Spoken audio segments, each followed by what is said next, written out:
الحمد لله رب العالمين والصلاة والسلام على سيد الأنبياء والمرسلين أما بعد فأعوذ بالله من الشيطان الرجيم بسم الله الرحمن الرحيم رب اشرح لي صدري ويسر لي أمري واحلل عقدة من لساني يفقهوا قولي. میرے نہایت ہی واجب الاحترام سامعین کرام، اللہ تبارک و تعالیٰ کے فضل و کرم سے ترجمہ و تفسیر کا یہ جو سلسلہ ہے ہمارا استقامت سے جو ہے وہ چل رہا ہے. اللہ تبارک و تعالیٰ سے دعا ہے کہ ہمیں قرآن سیکھنے اور سمجھنے میں استقامت عطا فرمائے اور پھر اس پر عمل کرنے کی توفیق دے. آج ہم جو ہے سورہ صف جو ہے اس کا ترجمہ و تفسیر کریں گے. پہلے ہم اس کے افعال دیکھتے ہیں اور افعال کے جو ہے وہ معانی کی طرف جو ہے وہ جاتے ہیں. اس میں جو پہلا فعل استعمال ہوا سبحا، پاکی بولتا ہے، پاکی بیان کرتا ہے. وہ جو میں آخر میں لکھتا ہوں یہ اس کے فاعل کی طرف اشارہ ہوتا ہے اور یہ بتاتا ہے کہ وہ غائب کا ہے، فرسٹ پرسن ہے، سیکنڈ ہے یا تھرڈ ہے. پر پاکی بولتا ہے وہ. اٹ گلوریفائز. تقولون کہتے ہیں وہ سب کہتے ہیں. یو سے وہ سب نہیں، تم سب کہتے ہیں، تم سب. یا وہ نہیں آئے گا، تم آئے گا. تقول سے تم ہوتا ہے. کہتے ہیں تم سب، یا کہتے ہو تم سب. یو سے. لا تفعلون نہیں کرتے ہو تم سب. یہاں بھی تم آئے گا. نہیں کرتے ہو تم سب. ڈو ناٹ ڈو یعنی جو کہتے ہو وہ کرتے نہیں ہو. کبرا کتنی سخت ہے، کتنی سخت ہے وہ. کسی چیز کے بھی آتا ہے وہ بہت بڑی ہے، سخت ہے، بڑی مصیبت ہے، اس کے لیے کبرا جو ہے وہ استعمال ہوتا ہے.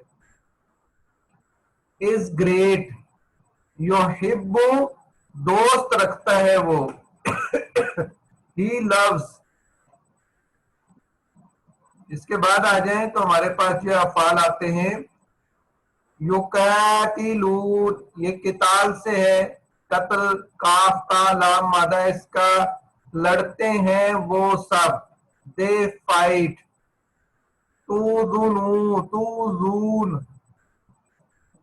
اور یہ ہوتا ہے توزونا.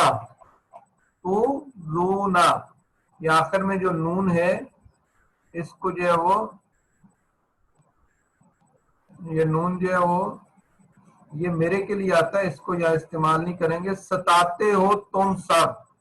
نون کا مطلب ہے مجھے. یہ فعل کے اندر نہیں آتا، یہ فعل کے علاوہ ہوتا ہے. تو توزونا ستاتے ہو تم سب. You heart. تعلمون جانتے ہو تم سب. You know. زاغو ٹیڑے ہوئے وہ سب. دے ڈیویٹڈ سیدھی راہ سے ہٹ جائیں تو اسے کہتے ہیں ٹیڑھا ہو جانا. ازاغا ٹیڑھا کر دیا اس نے. پہلے وہ خود کے راستے سے ہٹے، پھر اللہ تعالیٰ نے انہیں جو وہ ٹیڑھے ہوئے، اللہ نے انہیں ٹیڑھا ہی کر دیا. یعنی جو حسد اور کینہ بغض چھوڑ کے وہ نہیں چھوڑتے اور ایسے راستے پہ چلتے رہتے ہیں تو بالآخر جو ہے ان کو اللہ تعالیٰ جو ہے اسی راستے کی طرف پھیر دیتا ہے. واز کاز ٹو ڈیویٹڈ یعنی ان کا یہ ٹیڑھا ہونا اس کا سبب بنا کہ اللہ تعالیٰ نے انہیں ڈیویٹ کر دیا. لا یہدی راہ نہیں دیتا وہ. Does not guide. یاتی تشریف لائیں گے وہ. ول کم. افطرا جھوٹ باندھے اس نے یا جھوٹ باندھا اس نے. انوینٹس لائے یعنی خود جو ہے گھڑ کے جو چیز ہوتی ہے اسے افترا کہتے ہیں. تو خود اس نے جو ہے جھوٹ گڑا. یدعا بلایا جاتا ہے وہ, ہی از انوائٹیڈ. یدعا, یدفئو بجھا دے وہ سب, ٹو پٹ آؤٹ کسی چیز کو ختم کر دینا, بجھا دینا اس کے لیے استعمال ہوتا ہے.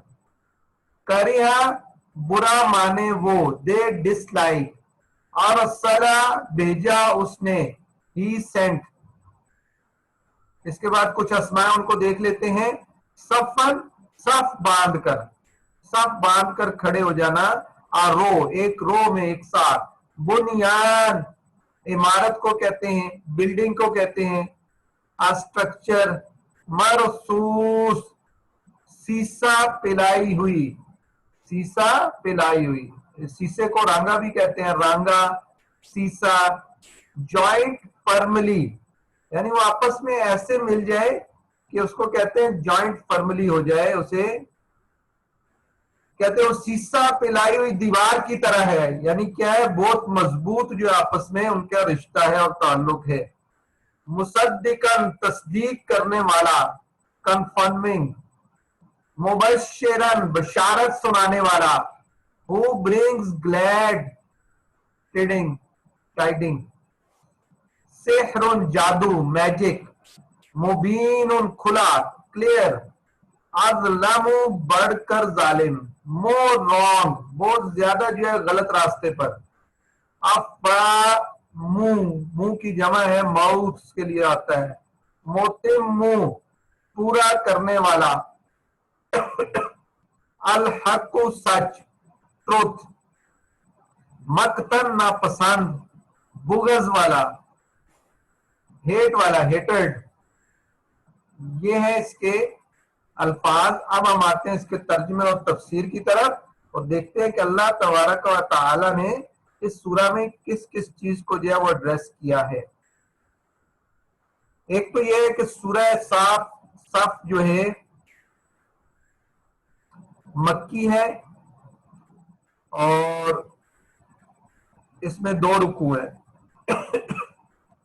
صف نام رکھنے کی وجہ کیا ہے کہ صف کا معنی ہے سیدھی قطار, اور اس سورت کی آیت نمبر 4 میں کلمہ صفن کی مناسبت سے اس کا نام جو ہے سورہ صف رکھا. اور شان نزول کے بارے میں ہے کہ حضرت عبداللہ بن سلام رضی اللہ عنہ فرماتے ہیں, ہم نے اس بات پر مذاکرہ کیا کہ کون حضور پر نور صلی اللہ علیہ وسلم کے پاس جا کر یہ پوچھے گا کہ اللہ تعالیٰ کی بارگاہ میں کون سا عمل سب سے زیادہ پسندیدہ ہے.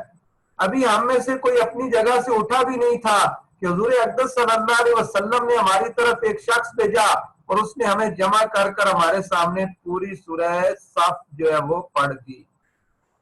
اس طرح اب اس میں کون کون سے مضامین ہیں جن سے بات کی گئی ہے. تو اس سورت کا مرکزی مضمون یہ ہے کہ اس میں دشمنوں کے ساتھ جہاد کرنے کا حکم دیا گیا اور مجاہدین کا عظیم ثواب جو بیان کیا گیا. دوسرا کیا ہے, اس سورت کی ابتدا میں اللہ تعالیٰ کی تسبیح اور تقدیس بیان کی گئی ہے اور مسلمانوں کو یہ حکم دیا گیا ہے کہ وہ بات نہ کہیں جو کرتے نہیں ہیں. اس کا خاص طور پہ آگے آئے گا مضمون.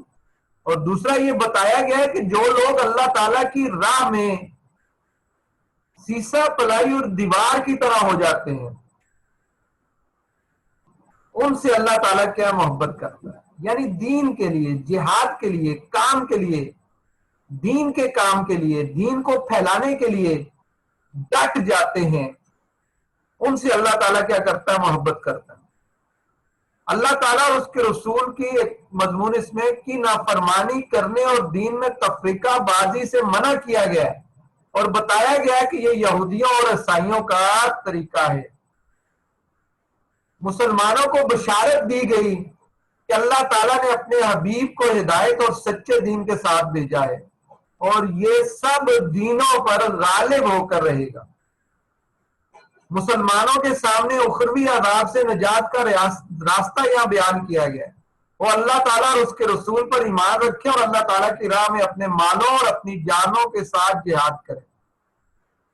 اور آخر میں اس صورت میں مسلمانوں کو اللہ تعالیٰ کے دین کا مددگار بننے کا حکم دیا گیا ہے، اور حضرت عیسیٰ اور ان کے حواریوں علیہ الصلوۃ والسلام اور ان کے حواریوں کی ایک مثال بیان کی گئی ہے۔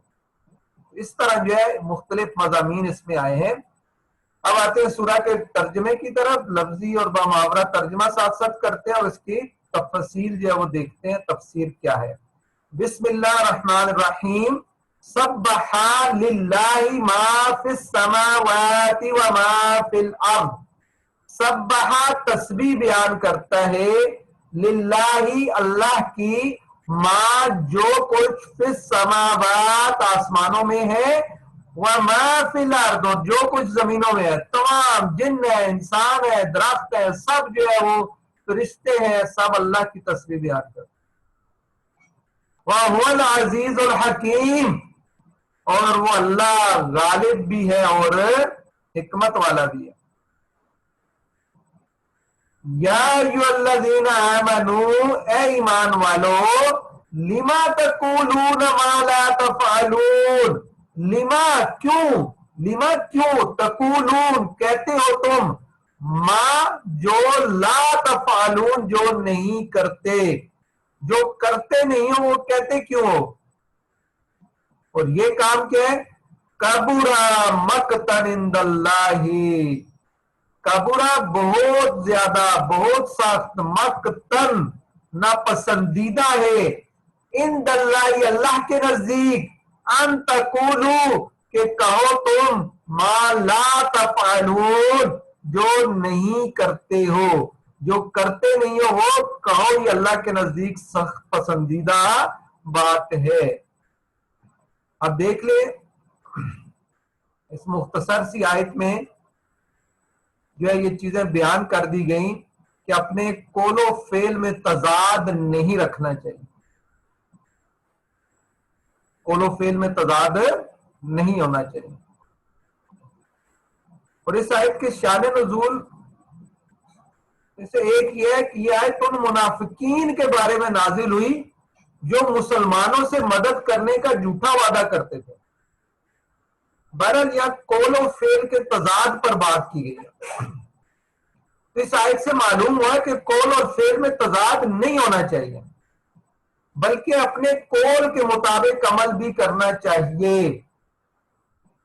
اب اس تضاد کی مختلف صورتیں ہوتی ہیں، جیسے لوگوں کو اچھی باتیں بتانا لیکن اس پر عمل نہ کرنا، یا کسی سے وعدہ کرنا اور اس وعدے کے مطابق کام نہ کرنا، صرف زبانی وعدہ کر لینا اور عملی طور پہ کام نہ کرنا۔ تو حدیث میں ان چیزوں کی خاص طور پر شدید مذمت اور وعید بیان کی گئی ہے۔ وعدہ خلافی کرنا اور اپنے کہنے کے مطابق عمل نہ کرنا۔ چنانچہ جو لوگ لوگوں کو نیکی کی دعوت دیتے ہیں اور خود برائیوں میں مبتلا رہتے ہیں، ان کے بارے میں حضرت اسامہ سے روایت ہے کہ رسول اللہ صلی اللہ علیہ وسلم نے ارشاد فرمایا، قیامت کے دن ایک شخص کو لایا جائے گا، پھر اسے دوزخ میں ڈال دیا جائے گا، اور اس کے اندر کی جو چیزیں ہیں وہ ساری جو ہے کیا ہے، دوزخ کی اس آگ سے بکھر جائیں گی، اور وہ اس طرح گردش کر رہا ہوگا جس طرح چکی کے گرد گدے کی گردش کرتا ہے۔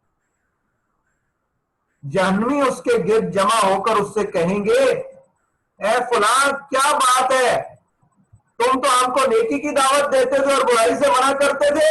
وہ کہے گا، میں تم کو نیکی کی دعوت دیتا تھا لیکن خود نیک کام نہیں کرتا تھا، اور میں تم کو تو برائی سے روکتا تھا مگر خود برے کام کرتا تھا۔ تو اس طرح وعدہ خلافی سے بھی بچنا چاہیے۔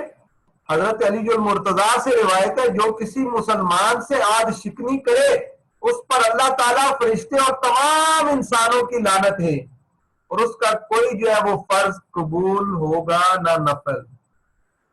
تو اس طرح ہمیں ان چیزوں کا خاص خیال رکھنا چاہیے کہ ہمارے قول و فعل میں جو ہے تضاد نہ ہو، اور اگر ہم ان چیزوں پر عمل کر لیں تو ہمارے معاشرے کی جو ہے وہ اصلاح ہو سکتی ہے۔ اگلی آیہ مبارکہ فرمایا ان اللہ یحب الذین، بے شک اللہ تعالیٰ محبت کرتا ہے اللہ دینا ان سے جو یقاتلون قتال کرتے ہیں فی سبیلہ اللہ کے راستے میں، صف باندھ کر، اور ایسے صف باندھ دیتے ہیں کأنہم بنیان، گویا کہ وہ ایک عمارت کی طرح، دیوار کی طرح، بنیان عمارت اور دیوار کو کہتے ہیں، مرصوص جس میں سیسہ جو ہے پگھلا کے ڈال دیا گیا۔ عام دیوار پھر جو اتنی مضبوط نہیں ہوتی، جس میں سیسے کو ڈال دیا جائے وہ مضبوط ہوتی ہے۔ اس طرح فرمایا کہ مسلمان جو ہے وہ جہاد کے معاملے میں، کفار سے لڑنے کے معاملے میں، دین کے معاملے میں ہر وقت جو ہے اپنے آپ کو جو ہے پوری قوت کے ساتھ پیش کرتے ہیں۔ اب ضروری نہیں ہے کہ دشمن کے سامنے ایک صف ہی باندھ کے کھڑا ہو، آج کل تو جو ہے وہ کیا ہے، جہاد کے طریقے ہی مختلف ہو گئے ہیں، جنگوں اور لڑائیوں کے طریقے ہی مختلف ہو گئے ہیں۔ مراد اس سے یہ ہے کہ وہ ایسے ڈٹ جاتے ہیں کفار کے خلاف، یا جو ہے دین اسلام کو پھیلانے کے لیے، دین کو پھیلانے کے لیے ایک سیسہ پلائی ہوئی دیوار کی طرح ہوتے ہیں کہ انہیں ان کے مقصد سے کوئی ہٹا نہیں سکتا۔ پھر اس کے بعد فرمایا وَإِذْ قَالَ مُوسَىٰ لِقَوْمِهِ، اور یاد کرو، یاد کرو، قَالَ کہا موسیٰ، حضرت موسیٰ نے، لِقَوْمِهِ اپنی قوم سے، کیا کہا؟ یا قومی، اے میری قوم، یہ قوم پہ می ہے، اس کے بعد یا ضمیر ہوتی ہے، اے میری قوم، لِمَا تُؤْذُونَنِي، لیما کیوں، پہلے بھی آیا لیما تقولون، کیوں کہتے ہو بات، لیما تؤذوننی، کیوں اذیت دیتے ہو مجھے، کیوں ستاتے ہو تم، نی آخر میں جو ہے نون اور یا ضمیر، کیوں ستاتے ہو تم مجھے، اور کیا وَقَدْ تَعْلَمُونَ، اور تحقیق جانتے ہو تم کہ انی، بے شک میں، رسول اللہ، اللہ کا رسول ہوں، الیکم، تمہاری طرف، اللہ کی طرف سے تمہاری طرف بھیجا ہوا ہوں، پھر بھی یہ جاننے کے باوجود تم مجھے تنگ کرتے ہو۔ فَلَمَّا زَاغُوا، جب وہ ٹیڑے ہوئے، یعنی سیدھے راستے پر عمل نہیں کیا، ازاغا، ٹیڑا کر دیا، اللہ تعالیٰ نے، قلوبہم، ان کے دلوں کو۔ کہتے ہیں انسان ظاہری طور پہ سیدھا ہو جائے، ظاہری طور پہ اللہ تعالیٰ اس کے دل کو بھی سیدھا کر دیتا ہے۔ دین پہ چلے، اپنے ظاہر کو کرے تو دل بھی اللہ تعالیٰ اس طرف کیا پھیر دیتا ہے۔ انہوں نے جب یہ دوسری طرف پھر گئے، رخ ادھر کیا اور توجہ دوسری طرف کی، دین اسلام سے ہٹ گئے، ٹیڑے ہو گئے، تو اللہ تعالیٰ نے ان کے دلوں کو بھی ٹیڑھا کر دیا۔ یعنی انہوں نے دل میں جب بغض رکھا تو اللہ تعالیٰ نے اس دل کو ٹیڑھا کر دیا۔ اس کا مطلب یہ ہے کہ اب وہ اس کی اصلاح نہیں ہو سکتی۔ واللہ، اللہ تعالیٰ، لا یہدی، نہیں ہدایت دیتا، القوم الفاسقین، القوم یہدی القوم الفاسقین، فاسقوں کی قوم کو۔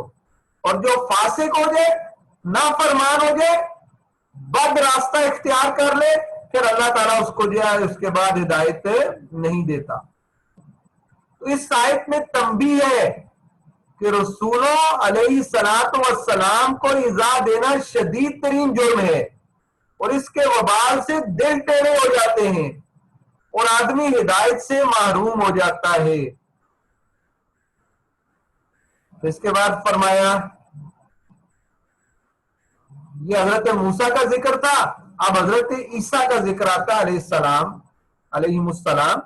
وَإِذْ قَالَ عِيسَى ابْنُ مَرْيَمَ، اور جب کہا عیسیٰ ابن مریم نے، یا بنی اسرائیل، اے بنی اسرائیل، یا اے اسرائیل کی اولاد، بنی اولاد کو کہتے ہیں، انی، بے شک میں، رسول اللہ، اللہ کا رسول ہوں، علیکم، تمہاری طرف، مصدقاً، تصدیق کرنے والا ہوں، لما بین یدیّ، جو تمہارے دونوں ہاتھوں کے درمیان ہے، یعنی ہاتھوں کے درمیان کے سامنے ہے، جس کو لے کے انسان پڑھتا ہے، جیسے قرآن پاک ہے ہاتھوں میں سجا کے بڑی احتیاط سے پڑھتا ہے، تو یعنی جو تمہارے ہاتھوں کے درمیان ہے، یعنی جس کو تم پڑھتے ہو، منت تورات، اور وہ کیا ہے؟ تورات ہے، اس میں تصدیق موجود ہے، وہ تصدیق کرنے والی ہے، اور مبشرن، اور خوشخبری سنانے والی ہے، بھی رسول، ایک رسول کی، یاتی، آئے گا وہ رسول، من سے بعدی، میرے بعد، یا ضمیر کیا ہے؟ میرے بعدی بعد، میرے بعد ایک رسول آئے گا، اور یہاں تک کہ انہوں نے نام بھی بتا دیا، اسمہ احمد، آسمانوں میں اس کا نام احمد رکھا گیا، اسمہ احمد۔ فلما، یہ انہوں نے پہلے خوشخبری دے دی، فلما جاءہم، اور جب وہ رسول ان مکہ والوں کے پاس آیا، بالبینات، روشن نشانیاں لے کر، قالو، انہوں نے کیا کہا؟ ھذا سحر مبین، یہ ہے سحر، جادو، مبین، واضح، کھلا ہوا، بالکل جو ہے وہ کھلا ہوا جادو ہے، انہوں نے یہ کہہ دیا۔ یعنی پہلے حضرت عیسیٰ علیہ السلام نے انہیں بتایا کہ یہ تمہارے پاس جو تورات ہے، بنی اسرائیل کے پاس کیا تورات تھی، اور حضرت عیسیٰ جو لے کے آئے وہ انجیل تھی، یعنی یہ تورات جو ہے وہ میری تصدیق کرتی ہے، اور اس میں خوشخبری ہے کہ میرے بعد ایک اور رسول بھی آئے گا، اس کی بھی تصدیق کرتی ہے۔ لیکن انہوں نے اس تصدیق کے باوجود ان چیزوں کو ماننے سے انکار کر دیا، اور کثیر احادیث اور روایات میں بھی حضرت عیسیٰ علیہ السلام کی بشارت کا ذکر ہے۔ حضرت ابو موسیٰ اشعری، یہ ابو داؤد کی روایت ہے، فرماتے ہیں رسول کریم صلی اللہ علیہ وسلم نے ہمیں نجاشی بادشاہ کے ملک میں چلے جانے کا حکم فرمایا، وہ مشہور واقعہ ہے۔ جب ہم اس کے پاس گئے تو نجاشی بادشاہ نے کہا، میں گواہی دیتا ہوں کہ محمد مصطفیٰ صلی اللہ علیہ وسلم اللہ تعالیٰ کے رسول ہیں، اور وہی رسول ہیں جن کی حضرت عیسیٰ علیہ السلام نے بشارت دی۔ اگر مجھ پر امور سلطنت کی پابندیاں نہ ہوتی تو میں ان کی خدمت میں حاضر ہو کر نالین اٹھانے کی خدمت بجا لاتا۔ تو اس طرح اور بھی احادیث موجود ہے جس میں جو اس چیز کی بشارت دی گئی، اور اسی طرح اس آیت سے ہمیں یہ بھی پتہ چلتا ہے کہ حضرت عیسیٰ علیہ السلام کی ماں کی طرف آپ کی نسبت کی گئی، عیسیٰ ابن مریم۔ اس سے معلوم ہوا کہ حضرت عیسیٰ بغیر باپ پیدا ہوئے۔ حضرت عیسیٰ علیہ السلام صرف بنی اسرائیل کے نبی ہیں، جبکہ ہمارے حضور صلی اللہ علیہ وسلم سارے عالم کے نبی۔ تو بہرحال یہ کچھ چیزیں جو ہے وہ اس آیت سے ثابت ہوئی۔ اس کے بعد آگے چلتے ہیں تو فرمایا وَمَنْ أَظْلَمُ، کون ہے زیادہ ظالم، ممن اظلم، اس میں تفضیل کا صیغہ ہوتا ہے، اس میں زیادتی کا معنی، کون ہے بہت زیادہ ظالم، ظلم میں بڑھنے والا، ممن، اس سے، افطرا، جو گھڑتا ہے، اللہ، اللہ پر، الکذب، جھوٹ، جو اللہ کی طرف جھوٹ کو منسوب کرتا ہے، اس سے بڑھ کر ظالم کوئی بھی نہیں ہے۔ وَهُوَ يُدْعَىٰ إِلَى الْإِسْلَامِ، اور اس کو بلایا جاتا ہے اسلام کی طرف، اس کی طرف دعوت دی جاتی ہے۔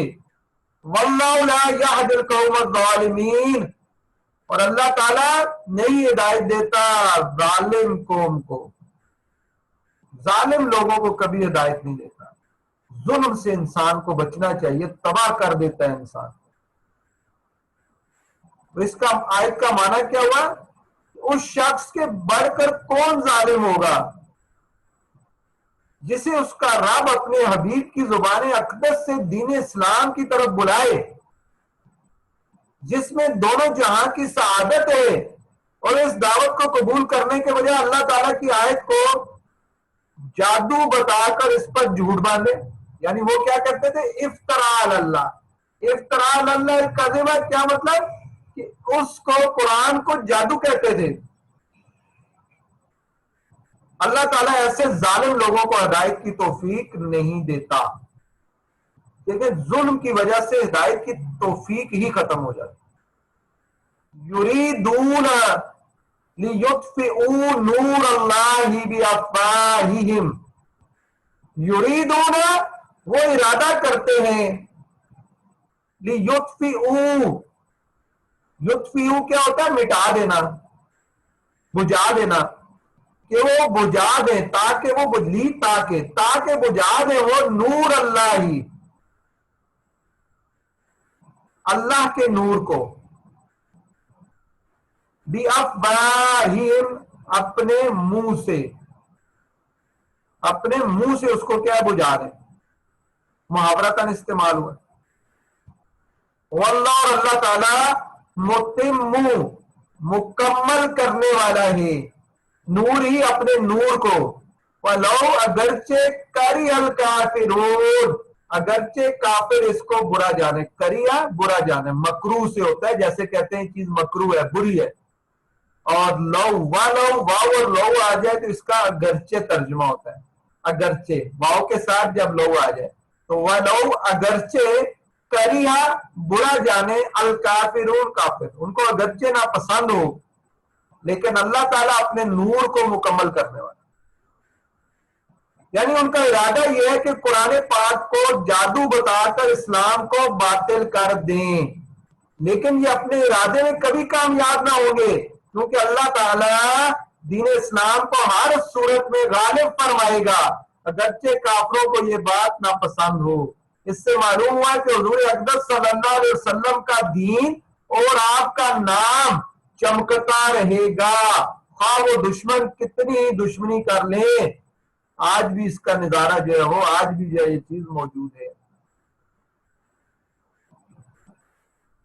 پھر فرمایا وَهُوَ الَّذِي أَرْسَلَ رَسُولَهُ بِالْهُدَىٰ، وہی ہے اللہ جس نے ارسلہ بھیجا رسولہ اپنے رسول کو، ہو ضمیر کا مرجع اپنے رسول کو، بالہدیٰ ہدایت کے ساتھ، وَدِینِ الحق اور دین حق کے ساتھ. حق کیا ہو گیا؟ سچا، سچے دین کے ساتھ. یعنی وہی اللہ ہے جس نے اپنے رسول کو دو چیزیں دے کے بھیجی، ایک کیا؟ ہدایت، اور دوسرا سچا دین. اب کیوں دے کے بھیجا؟ اس کی وجہ کیا تھی؟ لِيُظْهِرَهُ، تاکہ یظہرہ غالب کر دے، ہو اس کو یعنی رسول کو یا اس دین کو، علی الدین کلہ تمام دینوں پر، تاکہ اسے سب دینوں پر غالب کر دے. پھر آخر میں فرمایا وَلَوْ كَرِهَ الْمُشْرِكُونَ، اگرچہ یہ ناپسند ہے، مشرکیہ ناپسند ہے، برا لگتا ہے، ان کا چہرہ لٹک جاتا ہے یہ سن کر کہ یہ دین غالب ہو جائے گا، ان کو بے شک برا لگے اور وہ جتنی کوشش محنت اس کو روکنے کے لیے کر لے، اللہ تبارک و تعالی اس کو جو ہے کیا غالب کر رہے گا. تو وہی ہے جس نے اپنے رسول کو ہدایت اور سچے دین کے ساتھ بھیجا. یعنی وہی اللہ ہے جس نے اپنے رسول محمد مصطفیٰ صلی اللہ علیہ وسلم کو صراط مستقیم کی طرف ہدایت کے ذرائع قرآن اور معجزات اور اس سچے دین کے ساتھ بھیجا جو اللہ تعالیٰ نے اپنے رسول اور ان کی امت کے لیے منتخب فرمایا ہے، تاکہ اسے سب دینوں پر غالب کر دے، اگرچہ مشرکوں کو یہ غلبہ ناپسند ہو. چنانچہ اللہ تعالیٰ کی عنایت ہے کہ دین اسلام غالب ہوا اور اس کے علاوہ تمام ادیان اسلام سے مغلوب ہو گئے. امام مجاہد سے منقول ہے کہ جب حضرت عیسیٰ علیہ السلام نزول فرمائیں گے تو روئے زمین پر اسلام کے سوا اور کوئی دین نہ ہوگا، یہ دین غالب ہو کر رہے گا. پھر اس کے بعد فرمایا رکوع جو ہے وہ ختم ہو گیا. تو اللہ تبارک و تعالیٰ سے دعا ہے کہ جو کچھ سنا اس پر عمل کرنے کی توفیق عطا فرمائے اور ہمیں قرآن سیکھنے میں استقامت عطا فرمائے.